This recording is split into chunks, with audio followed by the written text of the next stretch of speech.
Assalamualaikum sebelumnya Pak. Terima kasih sudah menyempatkan waktu di siang hari ini untuk kita kunjungi dan mengobrol bareng. Sebelumnya boleh perkenalkan diri dulu Pak. Kalau boleh tahu sudah berapa lama Bapak menekuni usaha produksi kayu apa tadi? Arang kayu tadi itu Pak. Mungkin bisa dikasih tahu dulu Pak. Kayak latar belakangnya apa yang mendorong Bapak untuk memilih usaha produk ini? Yang apakah karena peluang pasar ekspor atau ada dorongan lingkungan dan energi terbarui gitu? Oke, saya perkenalkan, nama saya Agung Pamantara Kristianto. Saya di sini selaku Direktur Utama dari PT Royal Briquette Asia. Apa yang melatar belakangi saya terjun di dunia bisnis natural hardwood charcoal atau briquette ini adalah demand di luar negeri itu unlimited, jadi permintaannya itu sangat besar. Apa yang mendasari hal tersebut yaitu orang Eropa, orang Amerika, orang bahkan Timur Tengah, mereka kalau mau menebang pohon itu izin harus sampai gubernur, sehingga di sana itu susah sekali untuk mendapatkan arang kayu natural hardwood charcoal itu sangat susah, permintaannya banyak, pasarnya juga luas. Ketika pertama kali memulai ini Pak, bagaimana proses produksi Bapak rancang? Apakah Ketika pertama kali memulai Pak, bagaimana proses produksi Bapak rancang? Apakah langsung skala besar atau bertahap dari produksi rumahan dulu Pak? Ya, dulu sebelum saya memulai terjun di industri, ini kan skalanya industri ya. Saya memang pernah mencoba untuk selling di lokal, jadi penjualan di lokal, kayak seperti warung sate, bakmi Jawa. Nah, kemudian di situ ada perkembangan permintaan yang begitu besar ya. Waktu itu saya berpikir bahwa ini harus membuat industri ini, maksudnya ini harus membuat pabrik gitu. Ini harus membuat pabrik, dan kemudian seiring berjalannya waktu saya mencoba menjual ke luar negeri. Jadi melalui website, melalui trader yang ada di Indonesia, terus bahkan saya pernah ikut pelatihan di Sperindak tentang bagaimana cara ekspor ke luar negeri. Nah, di momentum seperti itu saya manfaatkan untuk berjualan arang ini ke luar negeri, sehingga pasar di mancanegara itu dari beberapa negara saya mencoba mengirim sampel. Saya kirim sampel melalui DHL, melalui ekspedisi-ekspedisi yang mereka mengirim langsung ke luar negeri, dan nggak langsung banyak. Jadi ada sekilo 2 kilo saya kirim sampel ke perusahaan-perusahaan arang di Eropa, di Amerika, di Korea, di Jepang, di Australia. Dan kemudian itu pun nggak langsung singkat ya, prosesnya kurang lebih 1-2,5 bulan waktu itu. Kemudian si buyer itu mengontak, bisa nggak saya request 20 ton satu kontainer gitu. Bisa, tapi harus menunggu karena saya lagi develop pabrik ini, saya lagi membangun pabrik ini. Kemudian dari situlah awal mulanya, sehingga ini bisa berdiri seperti ini, dan saya melayani di berbagai negara untuk ekspor. Seperti itu.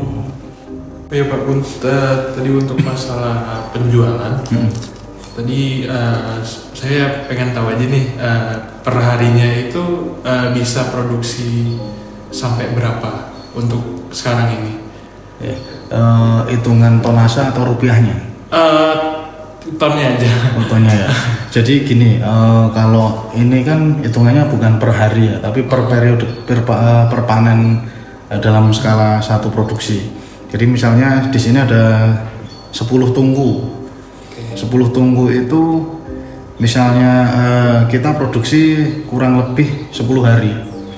Dalam waktu 10 hari itu kita menghasilkan dari 10 tungku ini kurang lebih 18-20 ton. Tuh tadi kan Bapak singgung tentang human error dan tadi kegagalan dalam produksi.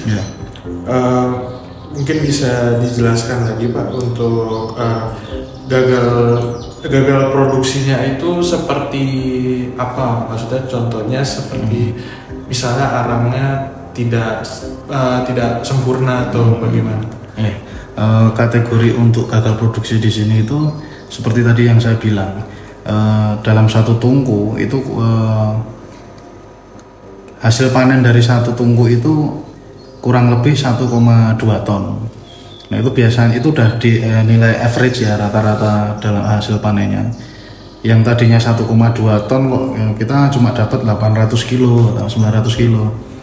Itu pertama dari penjagaan api. Mungkin mereka malam lengah atau gimana, dan kemudian api nggak stabil, terlalu besar. Setelah ketika api besar itu akan mengalami penyusutan yang sangat lumayan ya. Dari 1,2 menjadi 900 kilo itu berarti kan ada susut sekitar 300 kilo ya. 300 kilo itu kalau dikali 5.000 kan udah 1.500.000 ya, 1.500.000. Itu dikali 10, 15 juta. 15 juta. Dari situ kita udah rugi. Oke Pak, apa sih produk yang ditawarkan sama usaha Bapak ini? Terus apa keunggulan dari produk yang Bapak tawarkan ini? Iya, produk yang unggulan dari kami itu ada namanya bincotan ya. Ini beda dengan arang yang pada umumnya dibuat ya.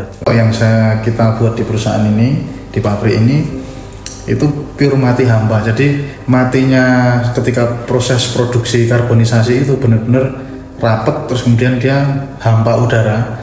Jadi matinya tanpa disiram air, sehingga itu orang sana menyebutnya arang sehat ya, arang premium, arang sehat yang tidak mengandung zat karsinogen. Terus kalau gimana sih Pak cara tahu arang itu tuh udah siap dijual? Itu apakah ada klasifikasi lain? Ya, produk kita masuk ke lab ya, dari mulai moisture, terus kadar air, terus karbonnya berapa, itu kita labkan. Kita ada beberapa lembaga lab independen kayak Karsurin sama Sukovindo, itu mereka mengeluarkan sertifikasi untuk arang ini sesuai layak. Ada sertifikat dari hasil lab itu baru kita bisa ajuin ke buyer, ini sudah memenuhi standar internasional yang kamu inginkan, baru kita bisa bikin MOU, kontrak dan lain sebagainya untuk payment, baru nanti akan dikirim barangnya ke penerima, ke pembeli, ke buyer gitu. Ya. Untuk melanjutkan pertanyaannya tadi Pak, tadi kan Bapak menyinggung tentang perusahaan ini menjual ke Jepang dan lain-lain Pak. Nah, untuk target perusahaan dari perusahaan ini, apakah memang diprioritaskan ekspor atau ada rencana atau sudah menjangkau pasar lokal gitu Pak? Ya. Kalau saat ini ya, karena kami ini bersaing dengan petani arang, sehingga mereka lebih murah jualnya, kita lebih mahal, dan di situ sebetulnya nggak lebih mahal sih, tapi kalau kita melihat dari sisi kesehatan ya, kayak tadi yang saya bilang itu ada kita no karsinogen ya, aman arangnya itu untuk mau bakar sate atau segala macam itu aman sekali, karena memang proses produksinya itu benar tanpa disiram air gitu. Nah cuman untuk mengedukasi masyarakat lokal itu susah, mereka lihatnya, tapi lihatnya itu pasti harganya. Kalau harga murah ya tak beli, masuk arang harganya segitu. Nah, itu tuh memberi edukasi seperti semacam itu tuh yang butuh waktu. Selama ini kami mencoba menjual ke lokal itu dari granulnya. Jadi ada namanya itu granul, itu potongan arang yang kecil-kecil, yang istilahnya limbah ya, limbahnya dari arang yang akan kita ekspor keluar. Nah itu biasanya dibeli sama tukang sate ayam, Madura, itu sate kambing itu. Nah beberapa dari mereka itu udah mulai paham ya, karena mudah dinyalakan, terus burning time-nya longer, burning time longer tuh dia lama menyalanya. Kalau boleh tahu Pak, berapa kisaran omset yang diperoleh perusahaan dalam satu kali produksi, dan apakah ada fluktuasi tergantung musim atau permintaan gitu? Ya, kalau omset itu kurang lebih ya tergantung kita dalam satu bulan itu melayani berapa pengiriman. Jadi katakanlah kalau saya nggak bicara rupiahnya ya, karena itu terkait termasuk ya rahasia perusahaan. Ya, betul. Jadi untuk presentasi daripada modal dan omset itu bisa dibilang marginnya profit kita itu bisa dibilang 35 sampai 40%. Artinya ya sangat berpotensi sekali, maksudnya sangat apa ya, usaha di bidang areng ini beda gak usaha kayak di kuliner, coffee shop gitu. Bahkan ini zero waste sekali, nggak ada limbah yang kita buang gitu. Kayak asapnya aja bisa jadi asap air ini untuk pengawet bahan makanan. Kalau suling itu ada tetes pertama itu untuk pestisida organik, nanti disuling lagi nanti jadi bisa untuk ini pengawet kayu, bambu dan lain sebagainya gitu. Nanti disuling lagi untuk pengawet makanan pengganti borak. Jadi pertanyaan yang kedua apa? Apakah ada fluktuasi tergantung musim atau permintaan barang? Ya, kalau fluktuasi itu sebenarnya karena kita jualan keluar ya, harga kita kan harga FOB itu pakai dolar ya. Itu kita mengikuti sistem politik, iklim politik di sana gitu. Kalau di sana pas lagi perang dolar naik ya kita seneng malah. Kita itu malah seneng. Katakanlah kita udah deal 16.000 kok naik jadi 17 gitu, kita seneng malah. Kayak gitu. Fluktuasi ya sebenarnya cuma tergantung iklim politik di luar, apakah dia lagi ada perang ekonomi atau perang kayak kemarin, itu pasti sangat berpengaruh sih. Oke, tadi kan Bapak menggunakan platform website sama tender ya Pak? Ya. Nah, apakah Bapak akan menggunakan teknik pemasaran atau manajemen lain untuk memperluas jaringan Pak? Ya. Ekspor. Selama ini sudah cukup ya, maksudnya kalau menutup kemungkinan atau enggak sih enggak menutup kemungkinan, cuman untuk saat ini kami dari website aja udah banyak yang kita pegang bayarnya. Tapi nanti di bulan Agustus akhir itu saya akan ke Turki dan saya akan hadir di KJRI ya, di Kedutaan Besar Indonesia yang ada di Ankara sana. Itu nanti saya akan mempresentasikan hasil komoditi dan hasil komoditi dari Indonesia. Salah satunya selain komoditi ya areng ini juga. Saya akan mempresentasikan itu di KJRI di Ankara sana di Turki, dan mereka akan mengundang beberapa buyer-buyer yang ada di sana. Yang terakhir nih Pak, apa target jangka panjang usaha Briket ini Pak? Apakah ada rencana menambah kapasitas produksi atau membuka cabang di daerah lain? Ya. Dalam waktu dekat sebulan lagi ya, mungkin bulan depan kami akan membangun satu kawasan lagi pabrik yang nanti akan ada kurang lebih 100 tunggu seperti ini. 100 tunggu, dan kemudian saya juga punya target, punya gudang ya.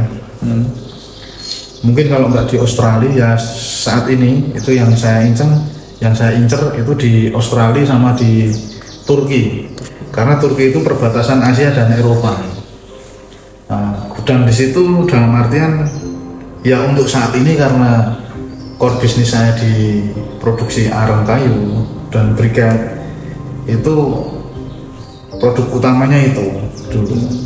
Tapi nanti tidak menutup kemungkinan kayak hasil-hasil komoditi lain seperti rempah-rempah seperti cengkeh, kopi, coklat kayak gitu-gitu. Dan saya kedepannya pengen punya ya satu gudang besar yang mendistribusikan hasil-hasil dari Indonesia untuk dijual ke negara barat gitu.